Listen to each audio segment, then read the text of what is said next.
Hai Mams, memiliki anak merupakan anugerah dan karunia dari Yang Maha Kuasa untuk kita sebagai orang tua. Oleh karena itu, kita harus bertanggung jawab, menjaga, mendidiknya, dan merawatnya dengan baik. Selain itu, sebagai orang tua, kita harus memberikan perhatian dan kasih sayang kepada si kecil. Salah satu bentuk kasih sayang yang harus selalu diberikan oleh kedua orang tua terhadap si kecil ialah physical touch, yaitu sentuhan secara fisik.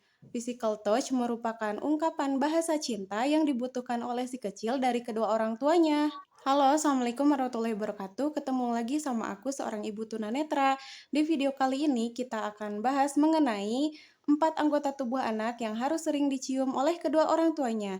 Kira-kira apa saja ya, Mams? Yuk silahkan disimak.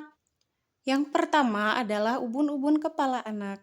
Ubun-ubun kepala merupakan pusat anggota tubuh pertama yang harus sering diusap, dielus, dan dicium oleh kedua orang tuanya.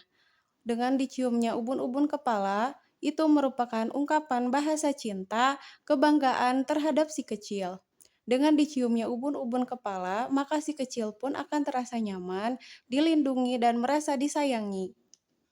Sembari mencium ubun-ubun kepala, maka kedua orang tua bisa sambil berdoa yang diajarkan oleh para nabi dan rasul. Misalnya, Rabbana wahablana min azwajina wa dzurriyyatina qurrata a'yun waj'alna lil muttaqina imama, atau Rabbana min ladzunka dzurriyyatan thayyibah, atau Rabbi habli minas solihin. Maka doa tersebut tidak akan tertolak untuk masa depan si kecil, terutama doa dari ibunya.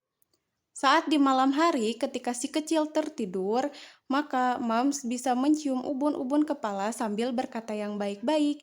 Misalnya, jadi anak yang penurut ya nak, jadilah anak yang soleh, serta anak yang cerdas untuk di masa depan. Itu merupakan stimulasi alam bawah sadar si kecil, maka lama-kelamaan atas izin dari Allah, si kecil pun akan menjadi anak yang penurut dan soleh. Yang kedua adalah kening atau dahi. Saat mencium kening atau dahi si kecil, maka si kecil akan merasa nyaman, merasa dilindungi, dan merasa disayangi.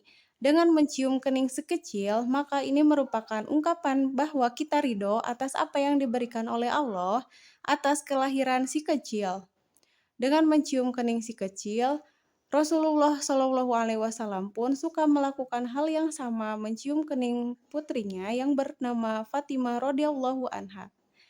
Kalau misalkan Mams ingin bepergian atau setelah pergi dari manapun itu, ciumlah kening si kecil. Dengan begitu, si kecil akan merasa diperhatikan. Yang ketiga adalah pipi. Saat Mams mencium kedua pipi si kecil, pipi kanan dan pipi kiri, maka si kecil pun akan merasa dibanggakan. Apalagi saat Mams mencium si kecil di hadapan orang banyak, sambil memberikan afirmasi kata-kata yang baik, misalnya, jadilah anak yang hebat ya nak, maka motivasi si kecil pun akan terdorong, dan si kecil pun lebih semangat lagi untuk melakukan hal-hal yang baik. Yang keempat adalah punggung tangan anak. Saat mencium punggung tangan orang tua yang lebih tua dari kita saat bersalaman, itu menunjukkan tanda hormat kita terhadap orang tersebut. Namun, Rasulullah dan para sahabat mengajarkan sesekali kita harus mencium punggung tangan anak sambil berkata yang baik-baik atau barokallah. Itu menunjukkan tandanya kasih sayang. Sekian dulu ya Mams video dari aku. Mohon maaf apabila ada kekurangan dan kesalahannya. Sampai ketemu lagi di video selanjutnya. Assalamualaikum.